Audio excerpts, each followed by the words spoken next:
অনেকেই আছে যারা ১ পাউন্ড কেকের মধ্যে বলে যে কেকটা যেন হাইটে একটু লম্বা হয়, অর্থাৎ তারা হাইট কেক বা টল কেক ডিমান্ড করে।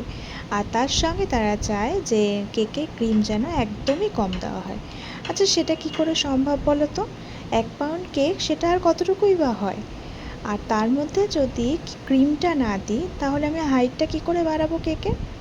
তো অনেক বেকারস আছে যারা ১ পাউন্ডের মধ্যে হাইট কেক কিন্তু করতেই চায় না, কিন্তু সবসময় যেহেতু ২ পাউন্ড কেক নেওয়া সবার পক্ষে সম্ভব হয় না, তাই জন্য আমি ১ পাউন্ডে হাইট কেক যেই কেক পারা সম্ভব হয় যতটা আমার পক্ষে আমি করে দেওয়ার চেষ্টা করি।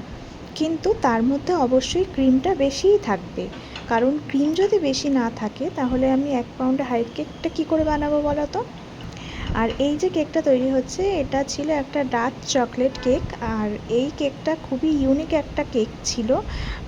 এই রকম কেকের অর্ডার আমি এই ফার্স্ট টাইমই পেয়েছিলাম, আর আমি একটু কনফিউজ ছিলাম যে কীভাবে করব, কি করতে পারবো কি না। আচ্ছা, এইটুকু দেখে কি বুঝতে পারছো যে এটা কী কেক হতে চলেছে? এই শেপটা দেখে কি কেউ আন্দাজ করতে পারছো? তাহলে কমেন্ট করে জানিও যে এটা কী কেক হতে চলেছে। আর এইরকম কেক, নতুন নতুন কেক করতে কিন্তু আমাদের বেকারসদের সত্যি খুব ভালো লাগে।